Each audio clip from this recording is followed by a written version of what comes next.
All right. Hello, everybody. Welcome to today's episode of Souls Outside. Super excited today because later on we're going to invite one of my friends and business colleagues, Larisa Makuch, to join us. She's going to talk about some really cool things, including goal setting. And before we get into that, I thought we'd chat a little bit about how we figure out what our point B is, our personal CN towers, so that as we're thinking about our goals later, we actually know where we're headed. Stay tuned.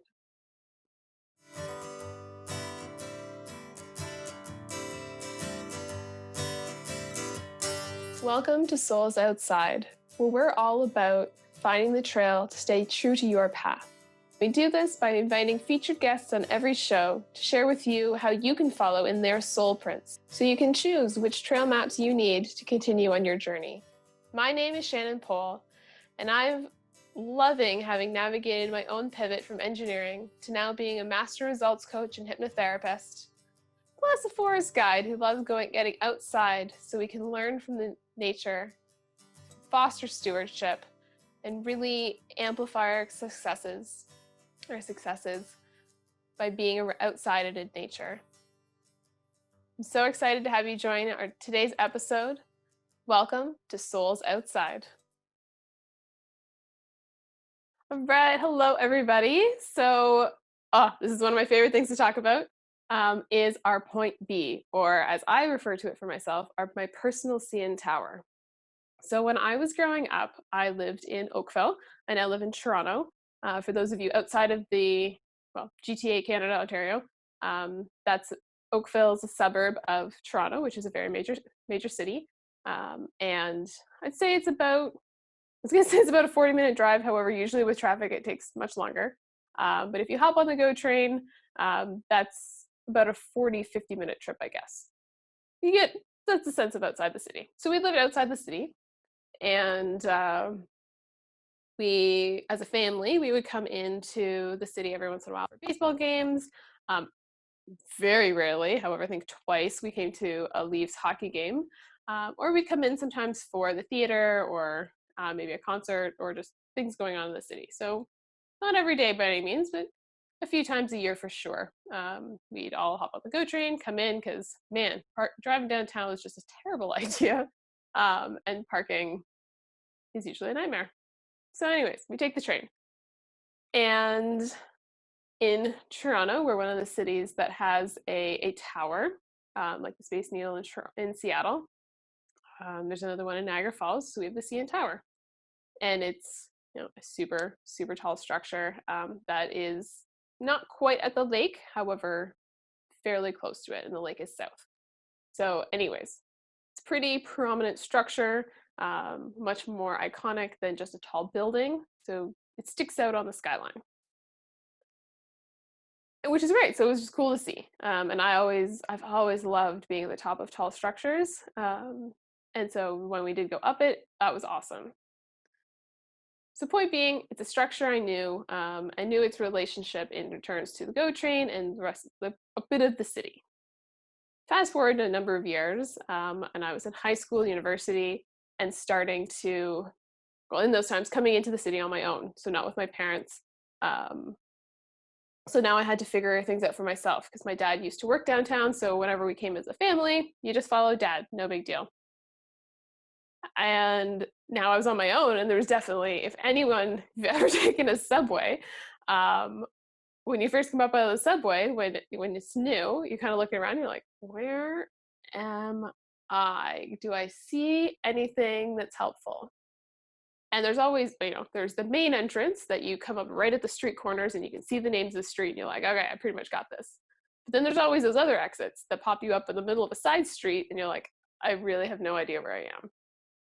And so it was, especially during some of these early trips, that, I remember looking up and being like, oh, that's the CN Tower. I know that. I can see it. And based on that point, I know that that's south because none of the subways go south of the CN Tower. Like, so if I know that's south, and then you kind of triangulate yourself. Are you east? Are you west? Like, where do you need to go? Hopefully, you've looked up a map of where you're going, so you know in relation to south where you need to be headed. Obviously, this is before Google Maps. I know a lot of people now come out and you just hop on your Google Map and it tells you where you're going. I use the CN Tower. Great frame of reference, point, you know, figuring out where I am in the city. And it also meant that, I could go towards it, or if I needed to detour sometimes, I'd go around it and find other things. But I always knew where I was in the city in relation to that point, my point B. And so that's when, fast forward many more years, when I started my entrepreneurial journey, which was really the first time people talked to me about goal setting, and was way late in when it would have been helpful to have learned about goal setting. Um, Definitely one of those things that I think everyone needs to understand the mechanics of it. Anywho, that's another story. So, goal setting. And we were talking about what we wanted and like reverse engineering all this stuff. And it became really clear to me that in order to make a goal or you know, bring a dream into reality, we really did need to know where we were going. So as much as 5, 10 year plans are still by no means something that I advocate for, you do need to know what your ideal life is. What is that ideal thing that you wish you were living now? Avoid putting, like I said, I avoid putting any 3, 5, 10 year, 15-year timelines on things, because that just puts it in our brains that we have to wait at least that long. And that's so not the case. So, what is that ideal thing? And then as we're making plans, making decisions, we can use that ideal vision, that ideal dream, all the sounds and feels and data points that are important in that, to make our decisions against. So it acts like our point B, our CN Tower of, okay, if I'm working towards wanting to have a single family home with 5 bedrooms, is this job going to get me closer to that goal or further from that goal? Is it moving me towards that CN Tower or away from it? Which for me has been really helpful. I have I guess I don't have it up anymore, but I used to have a big poster board on one of my walls. And there's definitely elements of that that I keep revisiting. So for me, one of the things in my ideal life vision is to live on a lake. Cottage, however, all year round. So more of a real house. There's some things to work out. There's some details I haven't fully decided on. However, the dream is one day to live on a lake. I currently live in not the middle, north end of Toronto, in an apartment, very much not on a lake. However, as I'm making decisions about some of the things that I'm doing, it's moving me towards that. So, yes, there's general business goals. However, part of my business is being outside and facilitating other people's experiences outside. And that's all moving me towards, while I may not live on a lake, one of the programs we're queuing up for next summer involves being on the water. So I'm making decisions that are moving me towards that dream because I know what it is. It's real. I can see it. Well, get close enough, you can feel it. You know how it's going to sound when you get there. So that's just what I wanted to start us off with today, is the importance of figuring out what your point B is. If as you're moving from the map that says A to B and the wiggly windy road, we all know that. But how do we navigate that wiggly windy road? It's by knowing what that point B looks like, or your personal CN Tower. All right, and with that, in a few moments, we'll invite on Larisa Makuch to chat about her journey, and get us into some goal setting to really make those dreams become a reality. It's grand.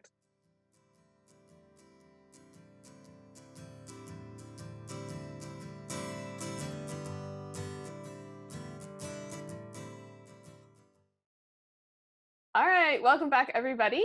So today I have the honor of having a friend and colleague join us. We have Larisa Makuch, who is a success and mindset coach. And she does this by helping you to get to be the best no matter what you do. And so her process is really all about guiding you to tap into 95% of your potential power that you're not using, so you can dramatically multiply your effectiveness with very little effort. Because really, life should flow free and easy. So welcome to the show, Larissa. Thanks so much. Thank you for having me on here. Oh, my pleasure. Thank you for joining us. And I mean, your intro was cool enough, and I want to hear more about the 3 pivots that you shared with me a bit earlier, that really built upon each other to get you where you are today. So let's start with number 1. Okay.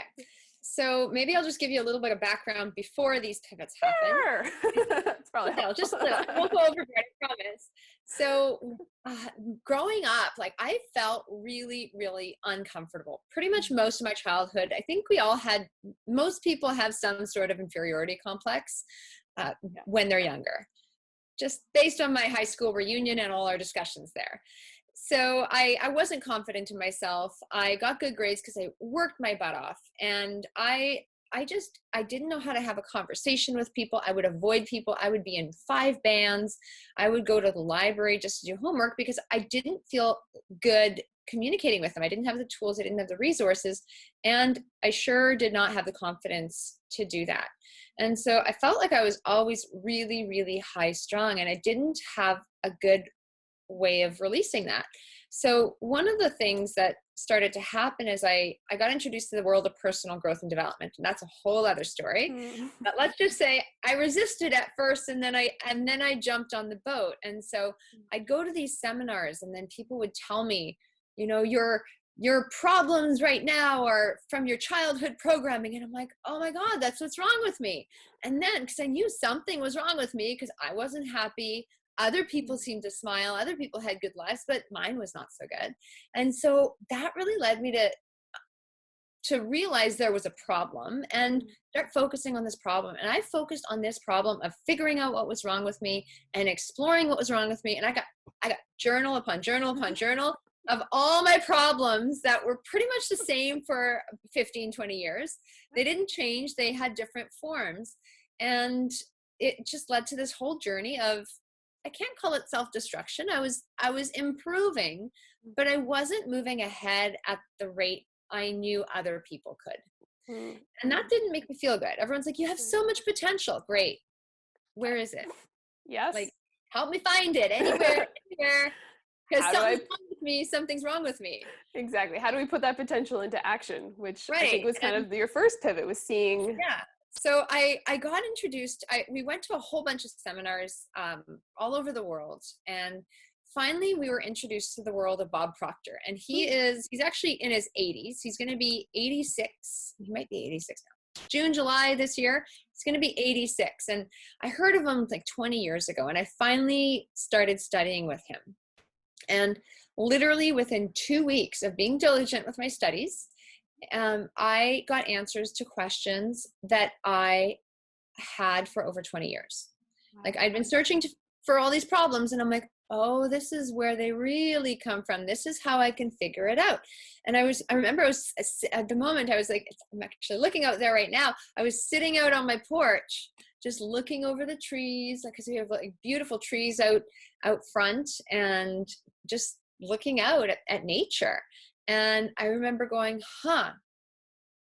why didn't I pay attention so much sooner? But I'm so thankful that I'm finally getting some of these answers. So that was a really hopeful moment for me, because it didn't make me feel like a victim. I didn't have to play victim. I started taking responsibility for it. And I also started getting some of the answers I was looking for. And so we continued our studies, and my husband and I, so you mentioned 3 pivots. So I'm going to just transition to the second one. Yes. Okay. So we've got a moment of hope. Things are moment of hope. possible. Perfect. Things are possible. They are. Yeah. And so we're at an event. We're doing an online event. So we couldn't go to California because we just had our son, and I didn't have a passport for him. So we couldn't travel with him. And maybe we could have, but we chose not to. He was too little. Baby. And so we're at this cafe, and we're watching an online event. It's like our first date after having a baby. So for 3 days, we sat in this cafe hiding from home so the sitter could be there. So we're sharing earbuds because we forgot the splitter. And during one of the breaks, I get up to go to the bathroom. He's like, just wait. Like, did you just listen to what they were talking about? And I didn't know what he was getting at, because he's not that vocal with certain things or reflective processes. And then he asked me, he's like, if you stay doing what you're doing right now, are you going to get to where you need to be? And I was just about to go back to work. I loved my work. I loved everything I did. It was like, that was my identity. I had so much of what I wanted. And I couldn't say yes. I was trying, in my head, I was coming up with all these stories. Well, I should say yes. I should say this. I should say, but I couldn't. I'm a bad liar. Very, very bad liar. And I couldn't say yes, even though part of me wanted to. And I could hear these stories starting to formulate in these reasons and excuses, but I had to be honest. And I was just like, oh my goodness, like, you spoke your mind, and you were like, you just called it how it was. And when my husband speaks in that capacity, I listen, because he doesn't speak up like that all the time. And so I thought that was a really powerful moment, because it meant he was really watching and he was really paying attention, and he saw something in me I knew I sort of had, but I chose to ignore it. Mm. And I made that choice a lot in the past. I literally procrastinated 20 years of my life away at that point, trying to figure out what was wrong with me and be like, well, eventually one day I'll go for it. I'm not ready yet. One day I'll go for it. That elusive one day. One day, someday. Yeah. Mm-hmm. How about now? Well, that weekend, that was, right? that weekend I made a call, and I ended up applying to work, to become a consultant with the Proctor Gallagher Institute. And so that was huge turning point. And somewhere within the first 6 months of my studies, there was a lot of studies. I don't know where, somewhere in the first 6 months of my studies, I'm on a training call with one of our trainers, and he had told this story over and over and over again. He's like, I always tried to find out what was wrong with me. And then one day I realized there was nothing wrong with me. Bob's like, there's nothing wrong with me, with you. You're born in God's image. You are an image of perfection. And then he said it took him a long time to realize that there's nothing actually wrong with him. And he's trying to find what's wrong with him. Instead of finding what's wrong with him, he started to focus on what was right. Stop looking for what's wrong with you and start looking for what's right. What you focus on expands. Anything you want, anything you choose to have, you get. What you ask the universe for, you're a perfect manifester. Like, you don't want to go to work, you get a headache. You come back from vacation, you still want to be on vacation, you get sick. You ask for that perfect parking spot, you can get that too. Because anything you want, you can have when you start to ask for it. And I was asking to figure out what was wrong with me. And I'd heard him say that so many times. And I had said that to myself in one way or another for 20 years. And then, even though I was getting answers to what was wrong with me, until that day, I didn't realize that there had never, ever been anything wrong with me. I just chose to keep my earmuffs on. And that day, for whatever reason, I chose to listen. And so I think the biggest thing is when you choose to do things, when you make choices, anything, like, you don't know what answers are going to come to you, but you need to make decisions. And you need to be open. And you need to allow the answers to flow into you, because that's going to lead you to everything. All right, I'm going to let you chat. I'm just letting it wash over me. I think it was just very cool. And I love like everything you were saying was so cool. And also there's this succession of pivots, because I think sometimes we're always looking for that one big moment that's going to change everything. And sometimes it's really like, that time there was that moment of hope, of possibility, things could be different. And then the right question that you hear at the right time, it's like, whoa, I'm done making reasons or excuses for this. Like, no, I want different in my life. To then being able to be like, oh, this is my new frame of reference. This is my new perspective. This is how I change that to actually be able to go and do more, which you're clearly demonstrating that you are able to do more than you ever thought possible as you grow and build your business and just help so many people achieve the success that they're looking for in their lives. Yeah. So I think we'll wrap this section up here, because I'm now even more curious about what we're going to get into in the next few minutes, where I know you're going to chat with us a little bit about goals and how they need to be things that light you up and get you juicy. So everyone stay tuned for that.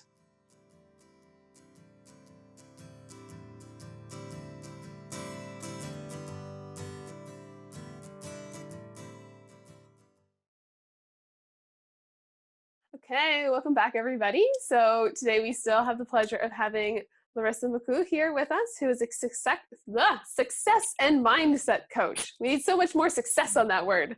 And I'm so excited because now she's going to share with us, talking a little bit about goals and how we really need to be working towards things that light us up and get us juicy. So Larissa, take it away. Awesome. I think juicy is a really great word. When you were asking me, just in preparation for this talk, you were asking me about the main pivot, and I couldn't just come up with one because I think there's so many different things that happen in our lives that lead us to where we need to be. You can't connect the dots looking forward. You can only connect them looking backwards. That's something that Steve Jobs used to say. And I love that quote because so often we might start procrastinating, or we might wonder why things happen to us in our lives, like environmental circumstances sabotage us, or people might do things to us, or you're not happy in your life, or for whatever reason you're unmotivated. And sometimes these are things that happen to all of us at some point, but we need goals. We need not just goals like you're setting them at New Year's, right? When you're setting goals at New Year's, you're like, oh yeah, I want this, I want this, I want this. And it's like, maybe I'll last a week or two and then you give it up. It's not that kind of process. When you find a goal, when I'm talking about a goal, I'm talking about a goal that is so compelling. It's like a driving force. It's like a purpose, a mission almost, that pulls you forward instead of lets you fall back. And so one of the things that I really work on with clients, and I actually just I developed a goal setting series for my clients because I found they were getting goals, but some of them didn't have that extra little juice or fire. And so we created a training for them to be able to really extract that goal out of them. And the excitement, the enthusiasm, the drive, even I just got a text from a client this morning and she's like, going through a lot of like fearful moments. I'm not in a great place. Like, I know it's for the right reason and I'm going to push through that. I'm going to keep going. But she's going through a tough time, but you're willing to go through tough times when you have a goal. And I think goals are something that need to be juicy. And so often in adulthood, we just get so busy in life. Like, I don't know, like you've probably found that with your clients, haven't you? Oh, yes. Yeah. Yes, the life distractions. Life. Become the focus. And social media, the kids, going out, whatever it is. Like there's so many opportunities to get distracted, but when you have a goal, when you have that one focus, it's like when you get in an airplane. That airplane has a destination. And I don't think you'd want to get in an airplane if it didn't really have a pretty clear destination, would you? No. Because like you want to know where you are leaving and you want to know where you're going. Sometimes there's detours along the way, but that airplane has something called a cybernetic mechanism. And so it allows the detours to happen, but then it always gets the plane back on course. And when you set a goal that is so exciting, that drives you forward, that pulls you in the direction that you really want to go, that cybernetic mechanism, you're going to be completely unstoppable. And one of the things I find is people, they're like, well, what do you think I should do? They ask other people for advice. I remember doing that years ago. Yep. Yeah. You've practiced not doing that as much. Yep. Making your own decisions, really key. Oh, yes. So too often people try to ask everyone else for their advice, or even worse, they look at all their circumstances. They're like, well, I have this much money. I have this kind of education. My dad says I could do this. This person says I'm really good at this. I think I have this potential. And what's kind of interesting?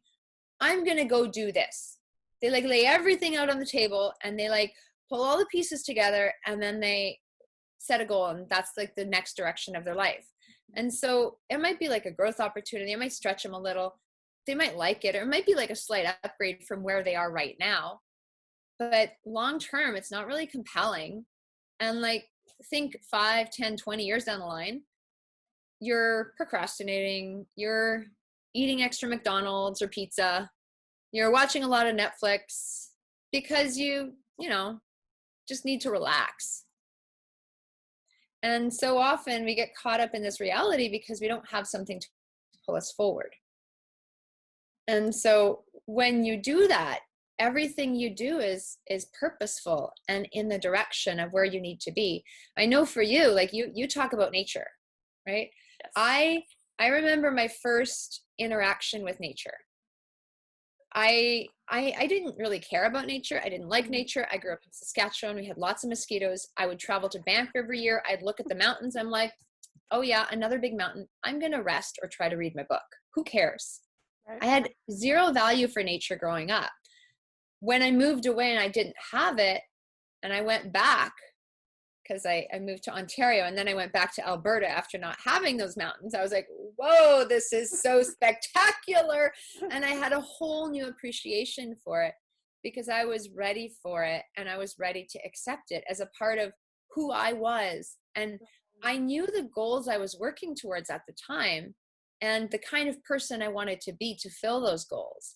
And that person is aware of their surroundings.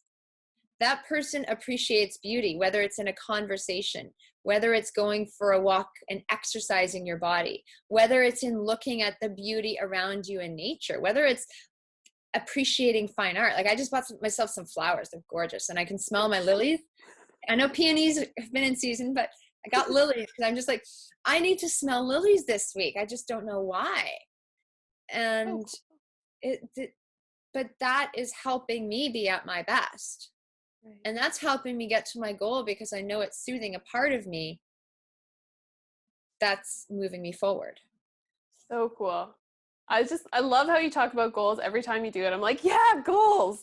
And just how juicy they are, and how you brought in that piece of, be soothed, do the things that you need to do to support you as you keep going for them, because there will be some challenging times. However, as long as it's compelling, I really have the image of a magnet in my mind. Like there's no option. You're going to go towards that magnet because it's magnetizing you. And how can we have that experience? So thank you for sharing all that with us. I know you've offered all of our listeners, watchers, an opportunity to do a complimentary call with you to dive in deeper. And also you've got a really cool masterclass coming up, how to make the rest of your year the best of your year, which I know I'm excited to tune into to hear. And maybe you could just share briefly what the masterclass is on. Well, we're coming up to the second half of the year. We are in the second half of the year, right? And so often people think about goal setting and they think about the intentions for their year, for their life at this point, the decade, right? 2020, the year of perfect vision. There's been a lot of crazy stuff that's happened this year. So it's very interesting, but you can make the best of anything if you choose. So if you want to start shifting your perspectives, if you want a little boost or a recharge or a kickstart in a new direction, that's what this is all about. We're going to take a look at what you can do, what you need to do, and some of the things that might be holding you back from doing that, so that you can really overcome them and say, I don't want to spend 20 years procrastinating my life away, just like Larissa did. I'm going to go a little faster and say, okay, today's a good wake-up call.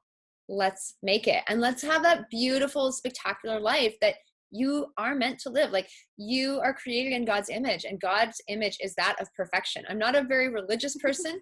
I've been actually quoting a few religious things, but I feel like I'm very spiritual, and there's so many beautiful sources of reference from that body of work. And so you are created in perfection, whether it's God or universe or spirit. And when you tune into that and start expressing it, and start living it, and start doing the things that you are meant to do, things that you actually want to do, things you give a shit about. I hope I'm allowed to use that word. But things you give a shit about, audience. then that's when you're gonna make it. You don't have to know how to do it. And we're gonna just touch on that. So perfect. Beautiful. Well, thank you for sharing. Definitely everyone, check out the links in our notes for the masterclass. Reach out to Larissa. She's a wealth of information. To have some time with her to get you moving towards your next step. And Larissa, just thank you so much for joining us.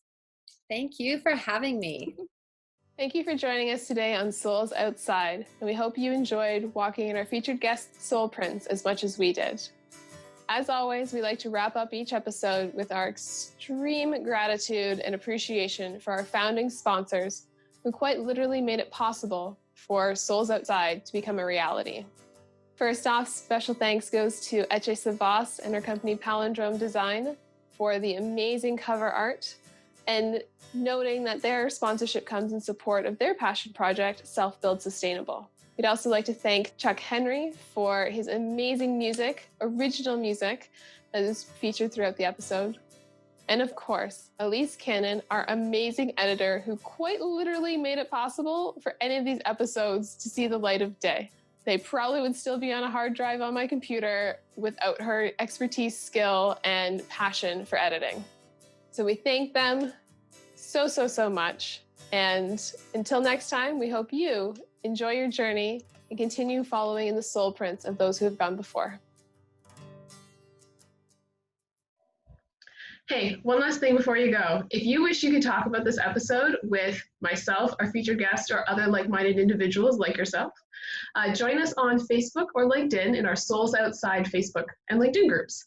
On Facebook, we do watch parties. On both, we have awesome conversations about what we talked about and are able to answer your questions on how you can go even further on your soul print journey. See you there.